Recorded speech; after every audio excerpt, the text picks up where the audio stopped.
Bom dia a todos.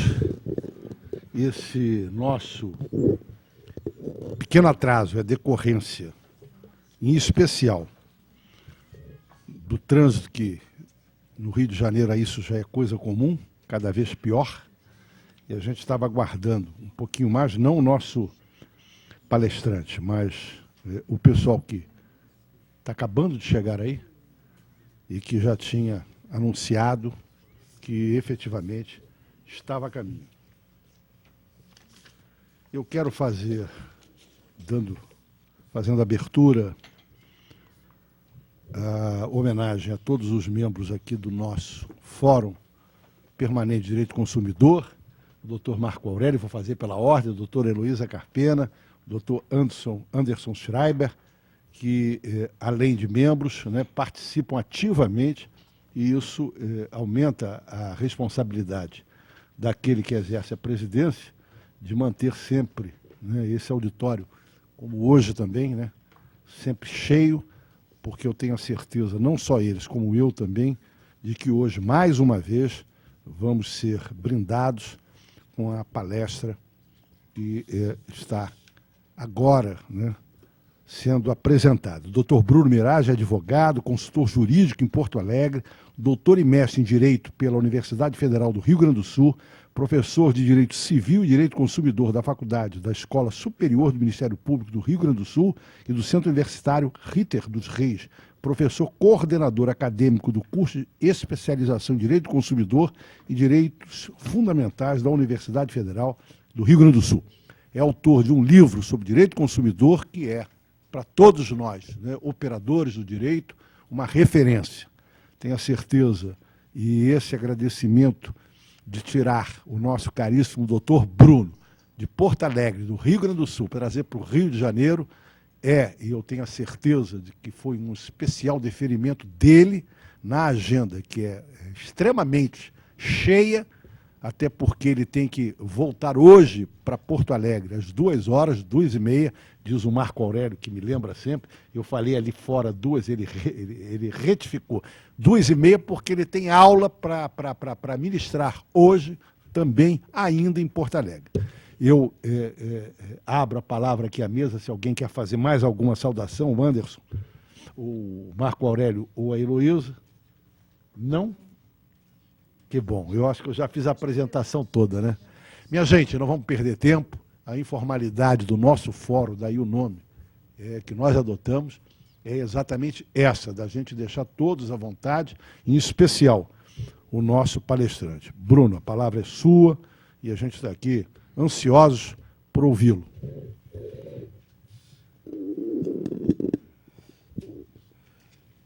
Em primeiro lugar, minha saudação aos colegas, meu bom dia. Agradecer mais uma vez a oportunidade de estar aqui com os senhores, nesta mesa tão seleta, da mesma maneira, cumprimentando o nosso desembargador Maldonado, que lidera essas iniciativas do Fórum em Defesa do Consumidor aqui no Rio de Janeiro, também a minha querida colega de diretoria, inclusive, do Brasilcom, Heloísa Carpena, ao desembargador Marco Aurélio, quem conhecia já do seu trabalho no tribunal, e ao meu querido amigo também, Anderson Schreiber, com quem tenho oportunidade aí, em vários momentos, em vários eventos, de trocar boas ideias sobre os diversos temas candentes de interesse comum, seja a responsabilidade civil, que tem no Schreiber uma das nossas referências no Brasil, hoje, seja sobre o direito do consumidor e o direito privado em geral. Dizer, então, aos senhores que tratar da reforma ou da atualização do Código de Defesa do Consumidor, para mim, é uma grande alegria, especialmente se nós formos ver o sentido mesmo dessa reforma, o sentido mesmo desta atualização.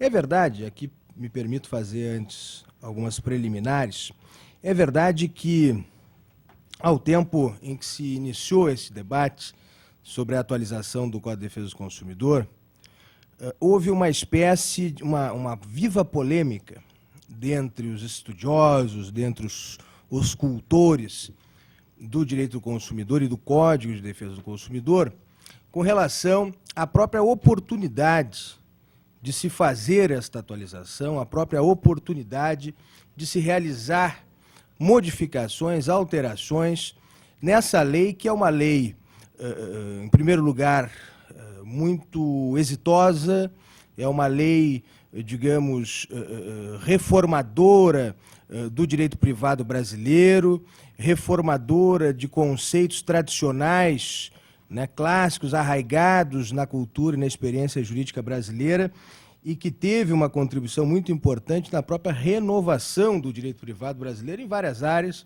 seja no campo do direito contratual, seja no campo da responsabilidade civil, seja, muito especialmente, no campo do processo civil e, notadamente, no processo civil coletivo, né?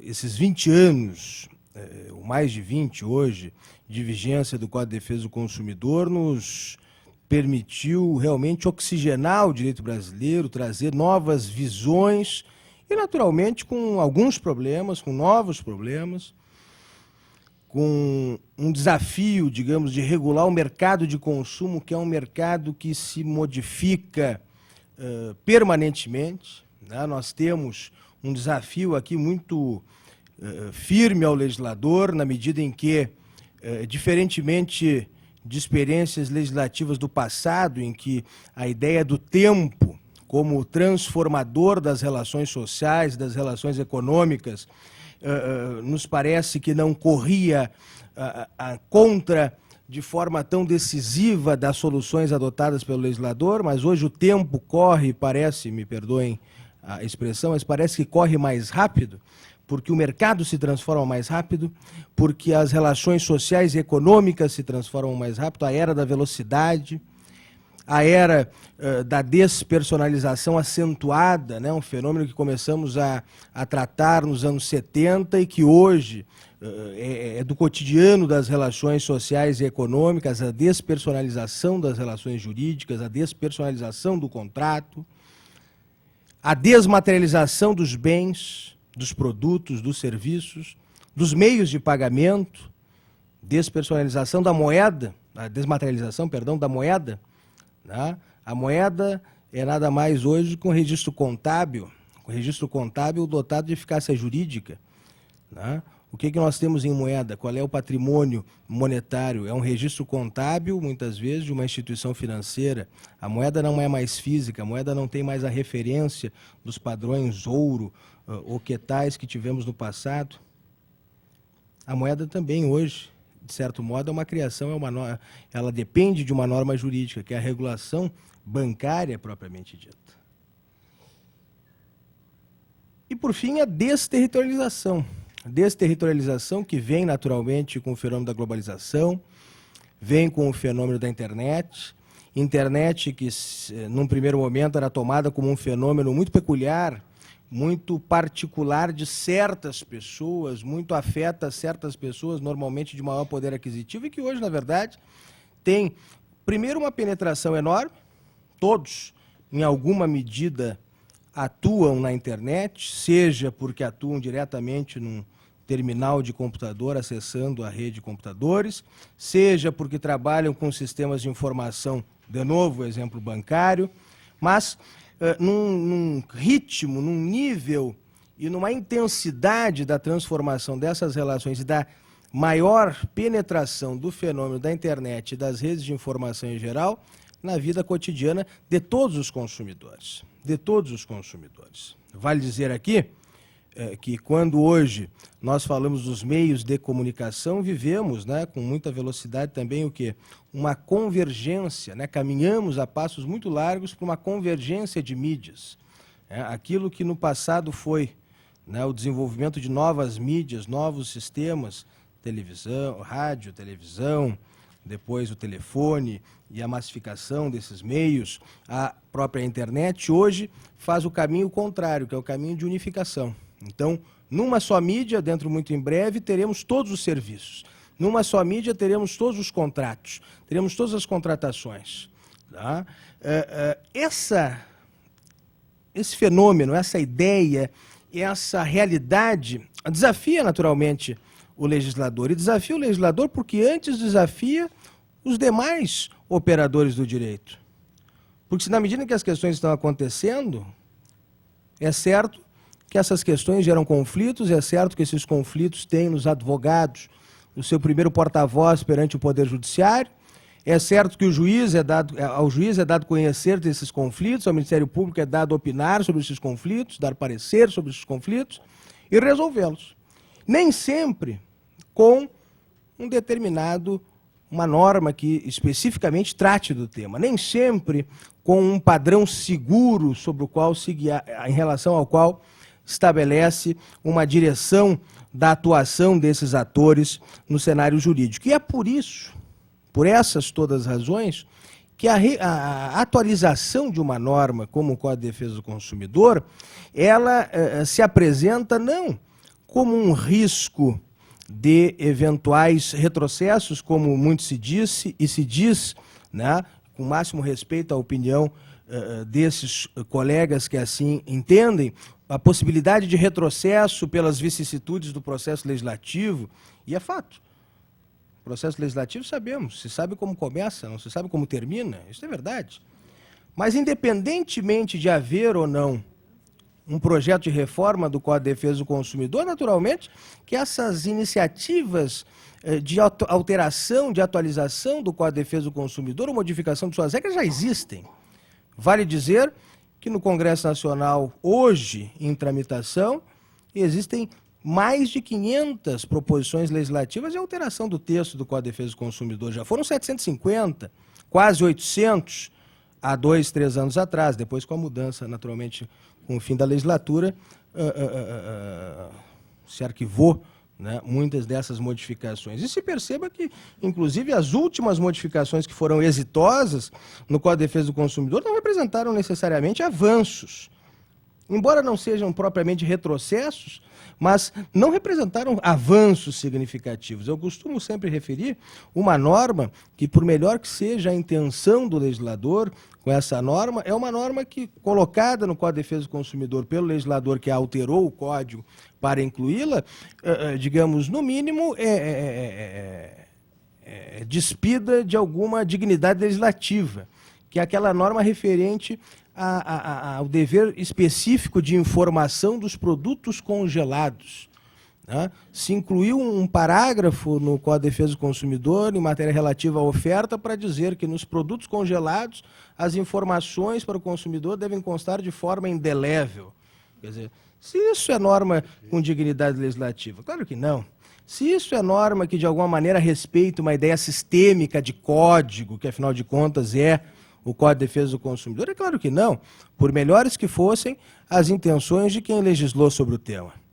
Então, essa oportunidade que temos hoje, que tivemos e que agora, no processo de tramitação legislativa, de contar com um projeto, ou projetos, são 3, de atualização do Código de Defesa do Consumidor, elaborados por especialistas no tema, elaborados por pessoas, de um lado, que estiveram na concepção do Código, que estiveram na primeira comissão que elaborou o primeiro anteprojeto do Código de Defesa do Consumidor, junto com outros juristas mais modernos, vamos dizer assim, né, que experimentaram toda a vivência do Código, o seu desenvolvimento jurisprudencial enorme, né, o seu desenvolvimento doutrinário enorme, o seu significado que foi captado, construído pelos juristas nesses 20 anos. Quer dizer, se ter uma possibilidade de atualização com uma comissão de especialistas,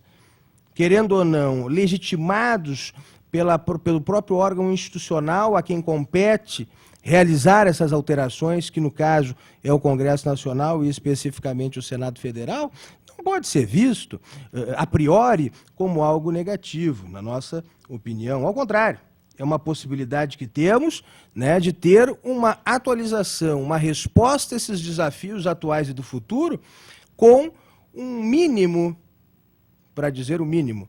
Um mínimo de qualidade, um mínimo de visão sistêmica, um mínimo de visão de futuro organizada por especialistas sobre o tema. E é nessa linha, então, que o Código de Defesa do Consumidor foi objeto, e os senhores sabem disso, de 3 projetos, ou 3 anteprojetos, melhor dizendo, 3 anteprojetos de lei. 2 deles versando sobre temas novos da sociedade de consumo, temas atuais da sociedade de consumo, que é o denominado anteprojeto para a disciplina do comércio eletrônico e o anteprojeto para a disciplina do superendividamento de consumidores. E um terceiro, que responde, embora alterando, né, embora vindo a propor a atualização do Código de Defesa do Consumidor, em verdade responde à atualização do próprio processo coletivo como um todo, na medida em que temos hoje no direito brasileiro, e sabemos, né, um sistema, se assim se pode dizer, de processo coletivo que é integrado por 2 leis, a Lei da Ação Civil Pública e o Código de Defesa do Consumidor. Ao alterar-se o Código de Defesa do Consumidor, mira-se não apenas nos processos coletivos relativos a relações de consumo, mas, igualmente, ao processo coletivo como um todo, a tutela coletiva de direitos difusos, coletivos de estrito senso, individuais homogêneos, né, como um instrumento cada vez mais importante na dinâmica do direito brasileiro, em que pese, e todos nós temos, e certamente concordaremos com isso, em que pese com muitos problemas, né, em que pese com muitas questões difíceis. O processo coletivo avançou, né, ele trouxe uma nova feição ao próprio processo civil brasileiro, mas, de certo modo, há uma série de questões ainda a serem resolvidas. Tanto é assim que este anteprojeto de reforma do Código de Defesa do Consumidor não é o primeiro que se destina a reformar o processo coletivo, ao contrário. Né? O legislador lá do Código de Processo Civil, a comissão especializada no Código de Processo Civil, está trabalhando no Código de Processo, que trabalhou no Código de Processo Civil, que agora está em tramitação no Congresso Nacional, se ocupou disso. Já se falou no passado de um anteprojeto de processo coletivo. Leis diversas, né, trabalhando, né, com aspectos específicos, tópicos do processo coletivo.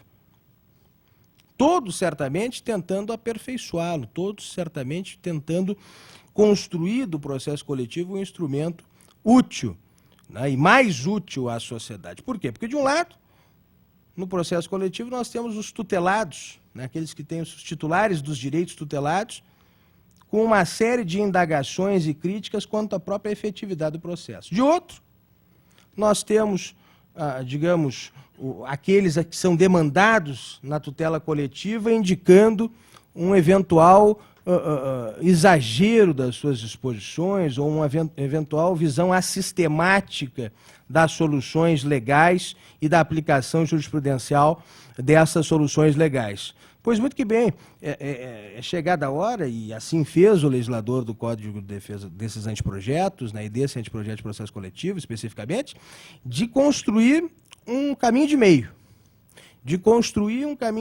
Que permita, de um lado, assegurar maior efetividade, e, de outro lado, naturalmente, assegurar também aos demandados nos processos coletivos condições de realizarem, né, a defesa dos seus interesses, a demonstração das suas razões de forma eficiente, de forma a assegurar-lhes as garantias processuais, constitucionais, asseguradas a todos os brasileiros.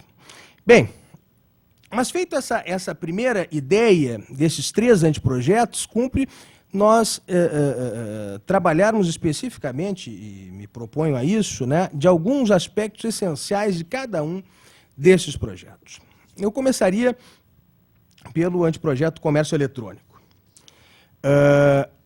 O trabalho da comissão, os senhores sabem, desta comissão que se organizou, foi um trabalho interessante sobre 2 aspectos. Primeiro porque, no primeiro momento, se redigiu os anteprojetos, se levou, num segundo momento, a uma ampla discussão, por audiências públicas, por reuniões com setores envolvidos, de consumidores e de fornecedores. E, de certo modo, se trouxe, né, se consolidou as contribuições da sociedade, dos agentes econômicos, dos consumidores, numa segunda versão desses anteprojetos, que foi essa entregue agora, no último dia 14, ao presidente do Senado Federal, para que passe, então, a tramitar junto ao Congresso Nacional. E, naturalmente, como todo processo de construção legislativa, há posições extremadas e há um caminho de composição, porque temos também que ter muito claro que não há proposição legislativa no Brasil que se possa imaginar exitosa sem a construção de maiorias, que, afinal de contas, são maiorias políticas, são maiorias que aprovam esses anteprojetos nas respectivas casas legislativas. E nesse caminho de composição, me quer parecer que a comissão, pelo menos até agora, foi bastante feliz. Foi bastante feliz porque soube ouvir, foi bastante feliz porque soube, digamos, construir entendimentos, abrir mão, às vezes, por que não, de certas convicções sobre aspectos específicos em vista de um interesse maior, que foi a construção da maioria no entendimento desses projetos. Em relação ao comércio eletrônico, isso é especialmente importante. Por quê? Porque esse não é o primeiro projeto que trata, e não é a primeira vez que se trata sobre disciplina do comércio eletrônico. Eu sempre cito, né, talvez em meu próprio prejuízo, né, mas eu me recordo uma oportunidade que eu era estagiário, não era formado ainda no Ministério da Justiça. E pela primeira vez se falava, então, num projeto de lei de comércio eletrônico, que era o tal projeto de lei da OAB de São Paulo, regulando o comércio eletrônico. Isso lá nos anos 90. E um dia, eu como estagiário, chega o consultor jurídico do Ministério da Justiça e diz: olha, você tem aí 24 horas para fazer um exame desse anteprojeto, porque ele vai ser votado na semana que vem no Congresso e a nossa liderança lá do governo no Congresso está precisando, né, de informações técnicas sobre o anteprojeto. Eu digo: muito bem. Né? Passei a noite trabalhando. Não dormi trabalhando, porque a semana que vem, que significava estar pronto no outro dia para ser revisado, etc., porque na semana que vem ia entrar em votação o projeto que disciplinava o comércio eletrônico. O famoso projeto da OAB de São Paulo. Até hoje está lá. Nunca foi deliberado. E você ficou sem dormir. E eu fiquei sem dormir. Mas pelo menos entendi esse negócio, que era o tal do comércio eletrônico. Para mim era um negócio assim. Na época a internet não era disseminada, era uma coisa assim que você tinha lá. Né? Não existia sequer a cultura de se buscar no Google e que tais, redes sociais nem se fala. E-mail era, digamos, o grande tema. Inclusive, na contratação eletrônica se pensava na contratação por e-mail. Sequer se pensava nessa contratação direta que a gente fazia hoje. Né? Muito difícil entrar no site, fazer, não, a contratação eletrônica era por e-mail. Né? Então tinham coisas, características, que enfim me fizeram então estudar e ainda que apressadamente, né, me familiarizar um pouco com isso. Me lembro uma discussão, para ver como são as coisas e vai evoluindo, né? As coisas vão simplificando-se muitas vezes em certos sentidos. Eu me lembro que a grande discussão que nós tivemos foi a natureza jurídica do comércio eletrônico. Se era um negócio jurídico ou se era um ato-fato jurídico. Uma discussão enorme, nós gastamos 5 horas discutindo isso. Né? Se era negócio jurídico, se era ato-fato, porque afinal de contas era na internet, a declaração de vontade, etc. e tal.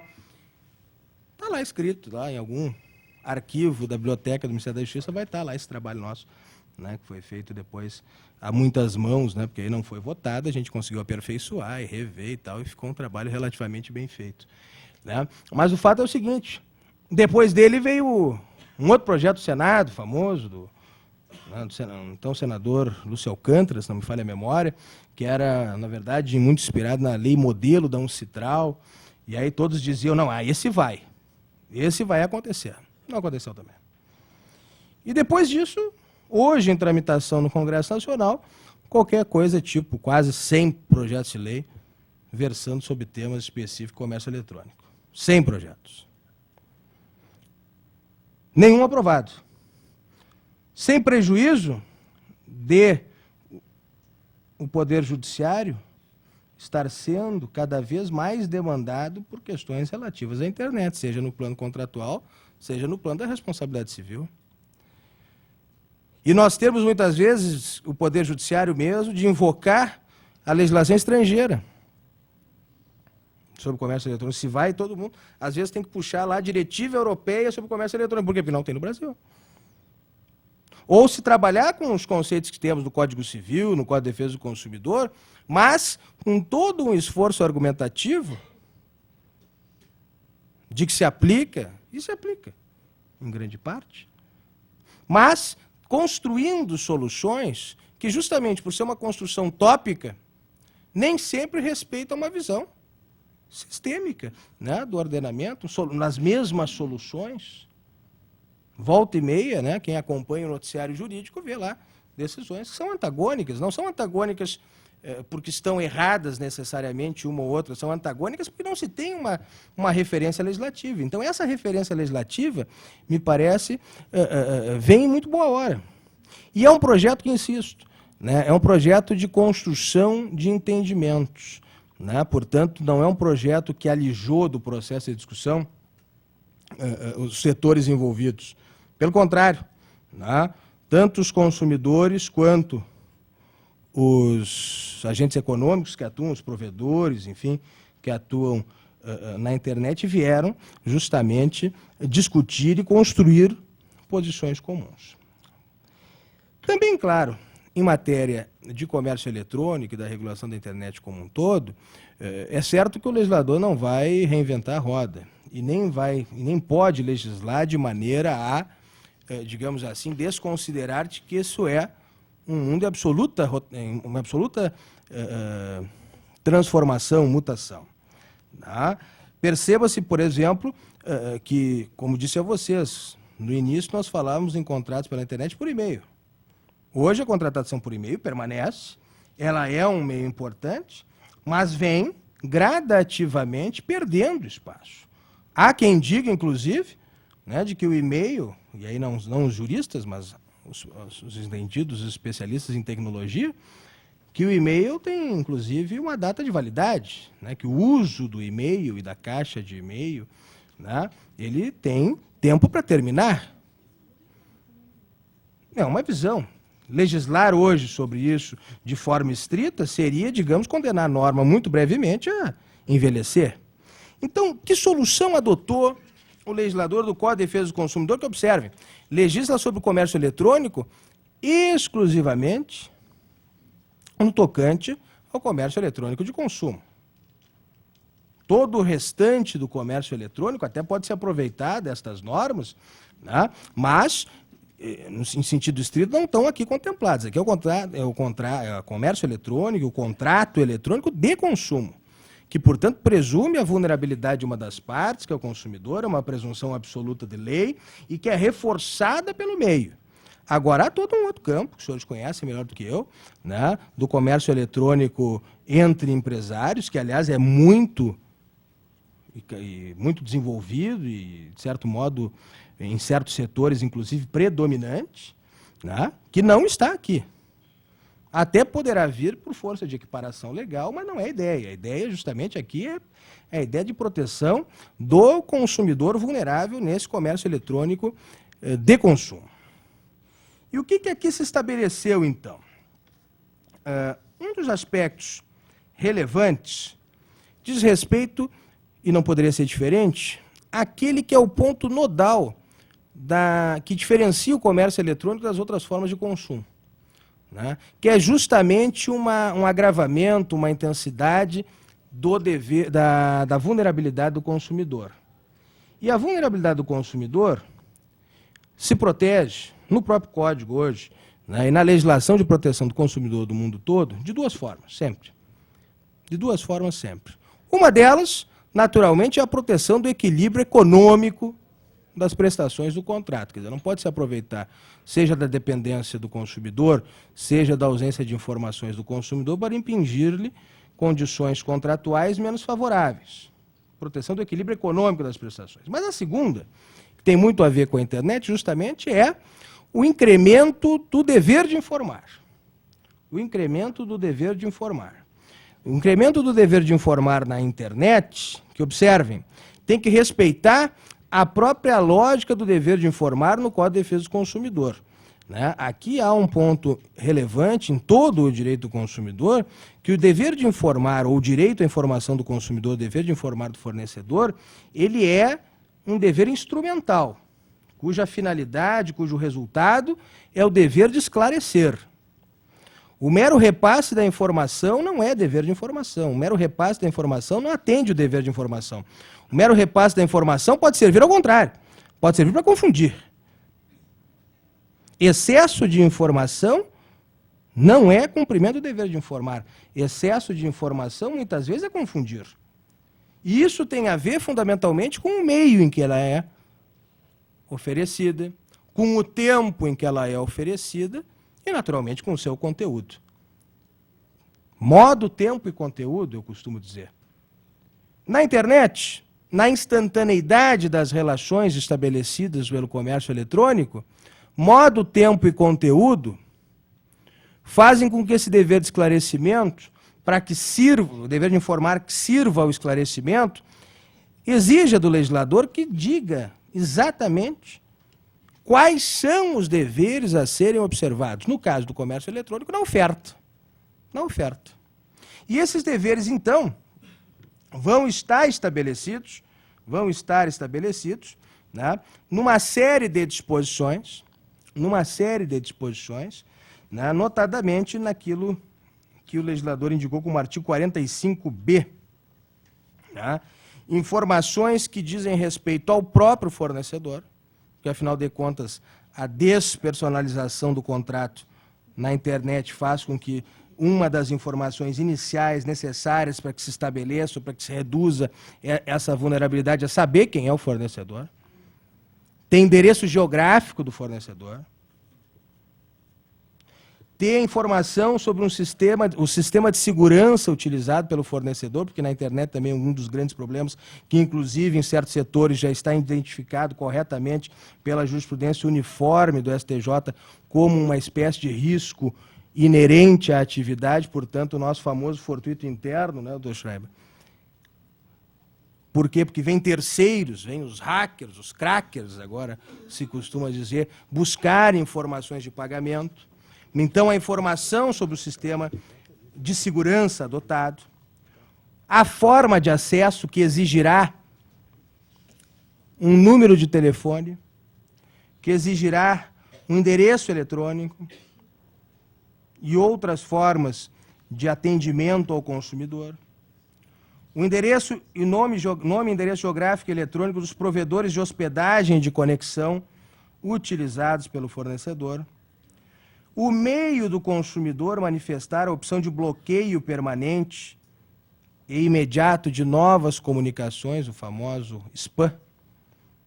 Poxa vida, comprei uma vez com o sujeito e nunca mais me livro dele. Nem comprei, só mandei um e-mail perguntando. Ontem à noite, inclusive, cheguei aqui, estava olhando lá um determinado na internet, determinado fornecedor de um bem e resolvi até pedir informações sobre esse bem. Estava ali. Depois que eu coloquei meu e-mail, enfim, dados de contato, eu fiquei pensando, eu nunca mais vou me livrar desse sujeito. Me dei mal. Né? Por quê? Porque justamente, né, não há, pelo menos positivado, essa obrigação. Agora, pelo anteprojeto há. Pelo anteprojeto deve haver.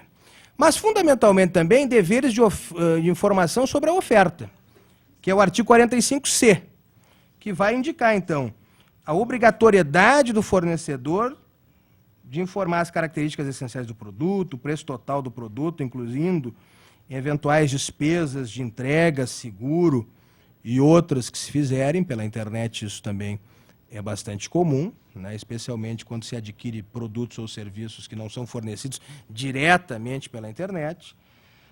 Indicação de data e horário em que foi anunciada a oferta, e que foi aceita a oferta, em que foi anunciada e em que foi aceita. Por quê? Pela velha e conhecida polêmica quanto à revogabilidade ou não da oferta no Código de Defesa do Consumidor. Majoritária doutrina, inclusive, sustenta que a oferta no Código de Defesa do Consumidor é irrevogável. Eu, particularmente, faço uma pequena distinção nisso, né? Ela é irrevogável em que termos? Ela é irrevogável quanto aos efeitos daqueles consumidores que tomaram conhecimento dela. Mas não que ela seja irrevogável como permanente ou eterna, né? Ela admite revogação com eficácia para adiante, né? E mais, distingo, inclusive, revogação, mas aí sou eu que digo, não é, observem, a majoritária doutrina, distingo a revogação da retificação, né? Porque a retificação é o erro, né? Então, se dizer sobre o erro que o fornecedor que erra na oferta deve cumprir a sua oferta, eu digo sim, desde que se trate da proteção de expectativa legítima dos consumidores, né? E o que é a expectativa legítima dos consumidores? É casuística, naturalmente, é casuística. Eu dizia que um automóvel de 150 mil reais custa 15 reais, porque esqueci dos zeros, não protege expectativa legítima. Agora, eventualmente, um computador, para quem é vulnerável tecnologicamente, né, saber se um computador custa 1.000 ou 10.000, há computadores de 1.000 e de 10.000, aí nós podemos discutir, sim, proteção de expectativas legítimas. Então, a ideia de retificação aqui cumpre, né, respeitar aquele fundamento da própria ideia de proteção do consumidor em matéria de oferta, que é a proteção das suas expectativas legítimas, né? Portanto, a confiança despertada. A confiança despertada. Pois muito que bem, aqui há, então, essa indicação do horário da oferta e da aceitação, justamente para efeito da revogação, do controle desta revogação, retificação da oferta, a data de entrega ou de execução e outras condições relevantes da oferta. Ainda vale dizer que o legislador, e aí não no anteprojeto original, mas agora, nesse entregue ao Senado Federal no último dia 14, ele vai estabelecer também um controle bastante severo sobre o uso das informações coletadas. Aí não apenas em relação ao comércio eletrônico, mas aos bancos de dados de consumidores em geral. Aqui o legislador realmente os autores do anteprojeto foram muito severos. Em que termos? Indicando, em primeiro lugar, a absoluta proibição de cessão, negociação a qualquer título de bancos de dados com informações de consumidores quando não tenha havido expressa autorização destes consumidores. Portanto, aqui, depois de tantas discussões que se estabeleceram sobre o tema, o legislador do anteprojeto fez uma opção legislativa, que é justamente aquela que nós identificamos até com inspiração norte-americana, do chamado opt-in, né? Ou seja, deve haver uma declaração expressa de aceitação da inclusão do consumidor dos seus dados num determinado banco de dados, para que esse banco de dados possa ser comercializado ou cedido a qualquer título. Isto vai implicar avingar a opção legislativa numa mudança significativa do mercado neste ponto.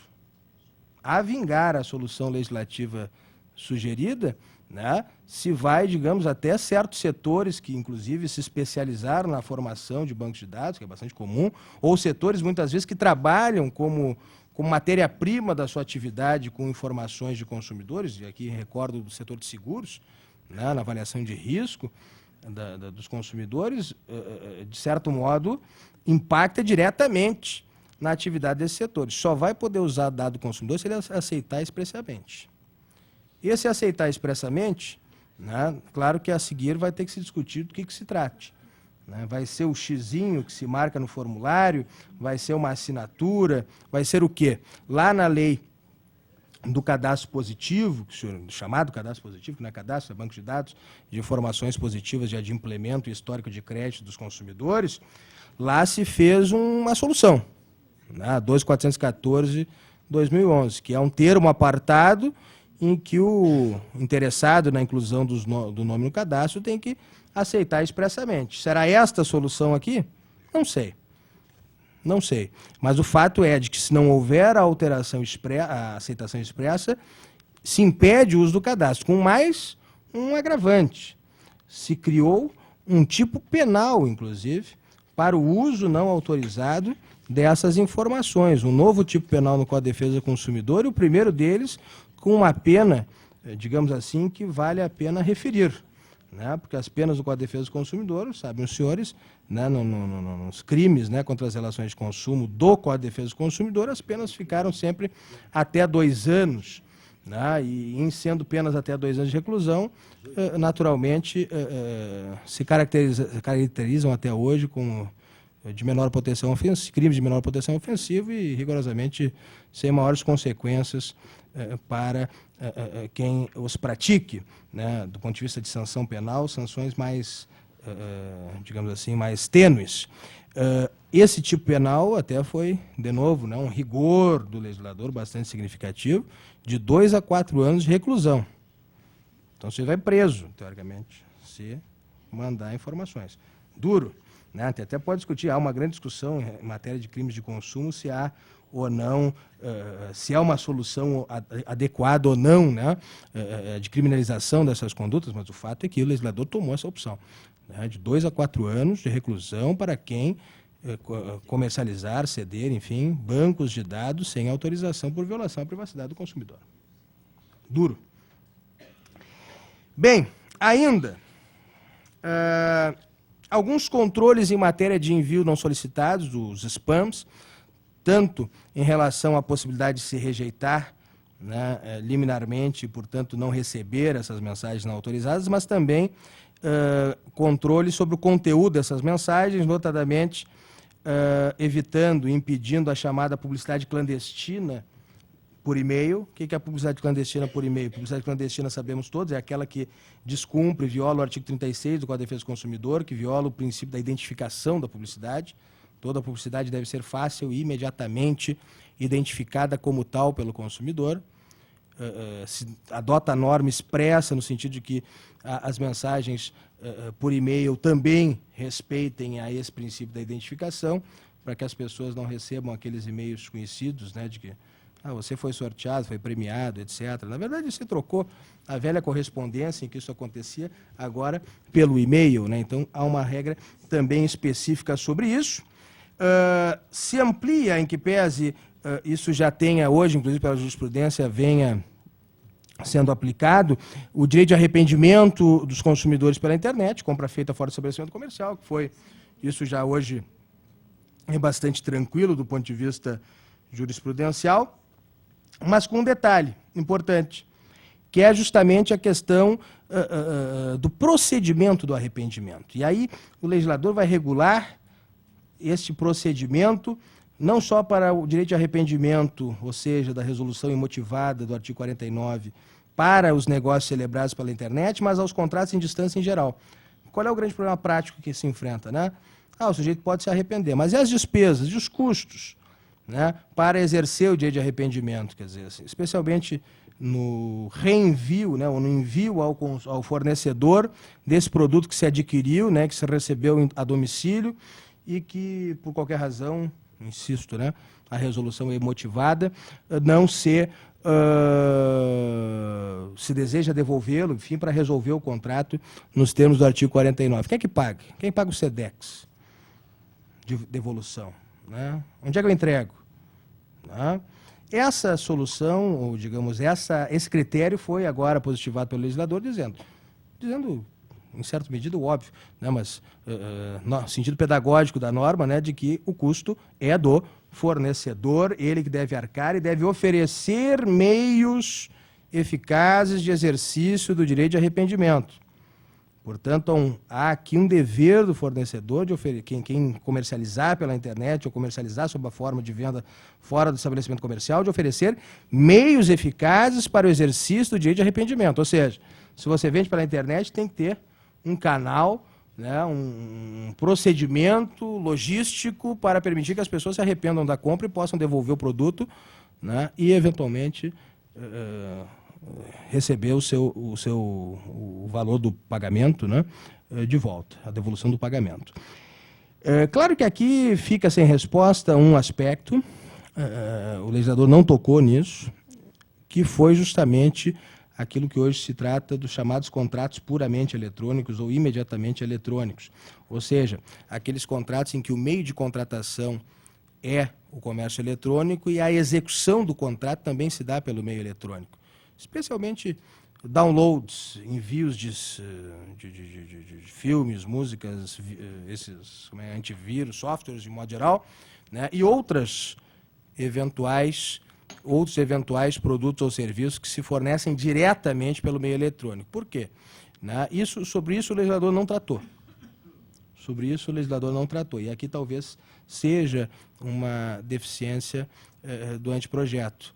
Né? Por quê? Porque a tendência é justamente de que essas situações aumentem. Né?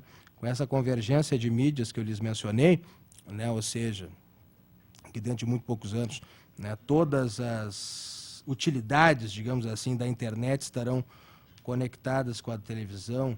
Alguns dizem que para a Copa 2014 isso estará totalmente implementado no Brasil. A ver, né?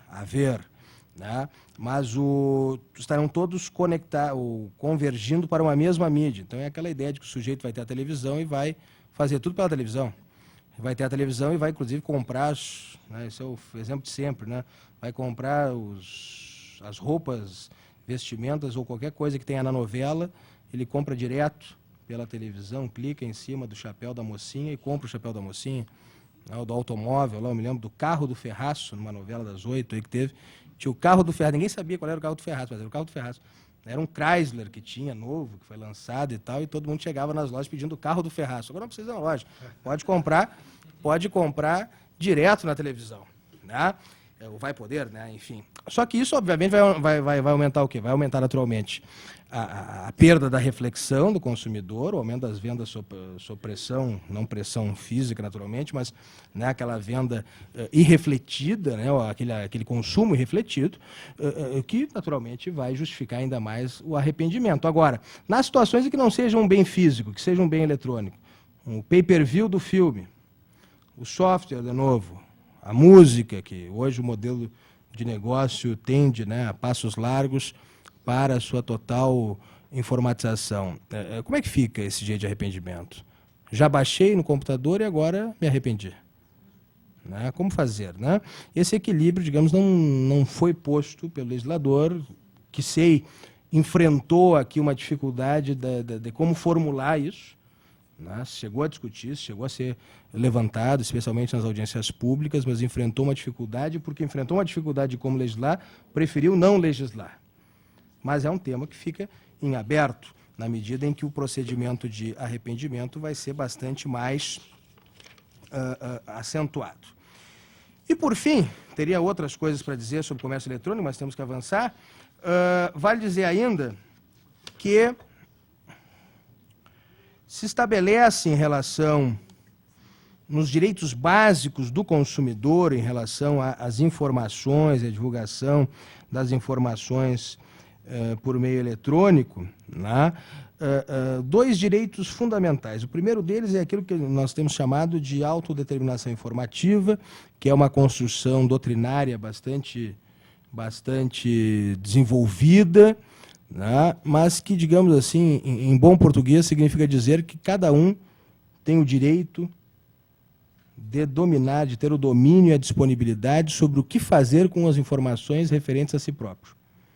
Portanto, o controle dessas informações, ainda que repassadas aos fornecedores, esse controle, né, caracteriza caracteriza-se pela indisponibilidade, de maneira que este sujeito pode, a qualquer tempo, pedir justamente que essas informações não sejam mais usadas, que essas informações sejam excluídas dos respectivos bancos de dados, conforme o seu próprio interesse, marcando essa ideia de autodeterminação com a indisponibilidade. Não é porque você autorizou uma vez que o sujeito vai ter direito a usá-la para todo sempre. Não, a qualquer tempo poderá exigir, né, eventual supressão dessas informações dos bancos de dados. E um outro direito, né, que hoje já é sensível, mas no futuro será ainda mais, e por isso essa visão prospectiva do Código, que é o da igualdade das condições de acesso nas transmissões de dados de interesse do consumidor nas redes de comunicação em geral. Aqui se fala do chamado princípio, se quiserem, mas do critério, né, de neutralidade tecnológica, ou neutralidade da rede, ou seja, eu não vou poder preferir, os fornecedores não poderão preferir, os provedores não poderão preferir no fluxo de informações na rede, na infraestrutura de comunicação, né, certos consumidores em detrimento de outros. Em bom português também. Entre um fornecedor que me paga mais porque transmite mais dados, é um grande consumidor de telecomunicações ou de transmissão de dados, eu quero passar os dados dele na frente do outro consumidor menor, que é o que usa o e-mail lá no centro comunitário. Não pode. Essa ideia de neutralidade tecnológica é uma discussão, está em discussão no mundo todo e diz justamente, né, que não pode haver discriminação de transmissão de dados, uns serem mais lentos do que os outros, por critérios arbitrários do provedor, né? Isso nós ainda não percebemos sensivelmente, mas a tendência é que percebamos muito brevemente os problemas dessa natureza. Por isso, a visão prospectiva do legislador de evitar que isso aconteça. Tá? É o princípio da neutralidade da rede, ou neutralidade tecnológica, trabalhado no mundo todo. Isso com relação ao comércio eletrônico. Com relação ao projeto de superendividamento dos consumidores, aqui vale dizer o seguinte: a experiência de legislar sobre o tema contempla, naqueles países que assim o fizeram, dois caminhos, que não são caminhos excludentes. O superendividamento, para início de conversa, ele é hoje identificado como um fenômeno social, hoje identificado como um fenômeno social de larga repercussão, um fenômeno que não se dá exclusivamente em países de menor poder aquisitivo, ao contrário. O superendividamento hoje ele é ligado a uma transformação do próprio mercado de consumo e da estrutura da economia, que se funda basicamente no crédito. Quando eu lhes disse no início, né, que a própria ideia de moeda hoje é norma jurídica, essa ideia de moeda como norma jurídica tem tudo a ver com essa nova estrutura econômica, se quiserem chamar do capitalismo mundial, capitalismo financeiro, se quiserem chamar estrutura econômica de mercado, como quisermos chamar. Mas o fato, a sistemática do mercado mudou. E mudou por quê? Por várias razões, inclusive estranhas ao direito do consumidor. Eu sempre uso um exemplo para lhe citar, digamos, para explicar um aspecto macroeconômico aqui. Até 1971, vocês sabem que até hoje, nós usamos o dólar como moeda de referência. Né? O dólar é a moeda de referência. Quando é que ele se tornou moeda de referência? Ele se tornou moeda de referência na famosa Conferência de Bretton Woods, no final da Segunda Guerra Mundial. Então, os Estados Unidos, né, trabalharam com que a moeda dólar fosse a moeda de referência mundial, todas as outras moedas para efeito de câmbio fossem referenciadas à moeda norte-americana. Em troca disso, os Estados Unidos comprometeu-se nesta conferência de Bretton Woods, portanto, por acordo internacional, a dar, digamos assim, liquidez permanente ao dólar. O que era essa liquidez permanente? A moeda de referência é a moeda norte-americana, porém há uma obrigação dos Estados Unidos frente aos demais países, ou existia essa obrigação, de que sempre quando fosse apresentado dólares norte-americanos em bancos norte-americanos para saque do ouro, porque aí valia ainda o padrão ouro em barra, os Estados Unidos tinham obrigatoriedade de entregar o ouro. Obrigação internacional. Isso durou até 1971. Em 1971, o presidente Nixon, na época, determinou, então, que terminava, né, se extinguia esta obrigação de dar liquidez imediata e permanente ao dólar norte-americano. Por várias razões. Para início de conversa, 71, a gente está falando daquele período tenso já, ainda não é o choque do petróleo, mas aquele período tenso, especialmente com os árabes. Os árabes que fabricavam petróleo pelo qual ganhavam muitos dólares, e, portanto, ter muitos dólares significava uma pressão significativa na economia norte-americana. Estou contando essa história, que não tem nada a ver com o direito do consumidor, pelo menos imediatamente, para dizer o seguinte: em 71, quando descolou o dólar do ouro, o que aconteceu nos Estados Unidos? Um fenômeno, começou uma história que redundou na famosa crise de 2008. Qual foi essa história? Não sei se vocês lembram de filmes antigos em geral, filmes até a década de 70, eu ficava pensando, eu sempre ficava me perguntando isso, mas como? Eu não consigo entender esse negócio. O sujeito tinha $1 milhão, e tu pensava, $1 milhão, vivia a vida toda, mansões, carros, né? Estou milionário para a vida toda, com $1 milhão. $1 milhão, estão falando aí de R$1.700.000.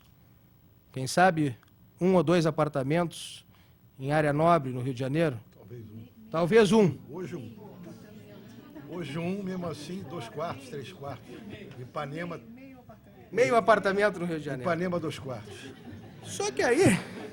O Rio Ipanema, 2 quartos, tá bem. 2 quartos. Então tem que eu estou feliz lá na minha Porto Alegrezinha, lá tá bem, tá melhor. Eu vou para lá. O que vai acontecer? Imagina, o cara era milionário, a vida toda ele ia viver com $1 milhão. Não compra o apartamento, então, mais expressivo no Rio de Janeiro. Como é que aconteceu isso? A inflação. De 71 a 2008, onde foi feita a medida, mais de 2.000% de inflação do dólar norte-americano. Por quê? Porque descolou do ouro e virou o quê? Virou regulação monetária só. O Banco Central americano, que na verdade não é um banco central como o nosso, são vários bancos associados, que começava a criar moeda. E como é que cria moeda? Com dinheiro emprestado do governo, obrigações de tesouro. E o que aconteceu? Você cada vez mais construiu a ideia de moeda ligada à ideia de uma moeda financeira, de uma moeda bancária, que já existia desde que o mundo é mundo, mas aqui se estabeleceu essa colagem. Não é mais o Estado, é a moeda financeira. Pois muito que bem, como é que você cria a moeda financeira? Você cria a moeda financeira mediante crédito. Mediante crédito. É o Banco Central no Brasil e os órgãos reguladores do mundo todo que fazem o quê? Dizem o quanto que os bancos podem emprestar. E é um instrumento importante de política econômica, inclusive, a gente sabe disso, vive isso. Só que quando isso acontece, observe o seguinte, para eu desenvolver a economia, para eu salvar o Brasil da crise, o que eu faço? Se eu sou governo, se eu sou Banco Central? Eu abro o crédito. Eu abro as torneiras do crédito. Se eu quero evitar que o funcionário lá da fábrica X ou do setor X perca o emprego, o que eu faço? Eu abro o crédito, eu incentivo o consumo com base no crédito. Isso faz com que as economias no mundo todo, e claro que aqui eu estou simplificando um pouco, mas para dar justamente essa importância do crédito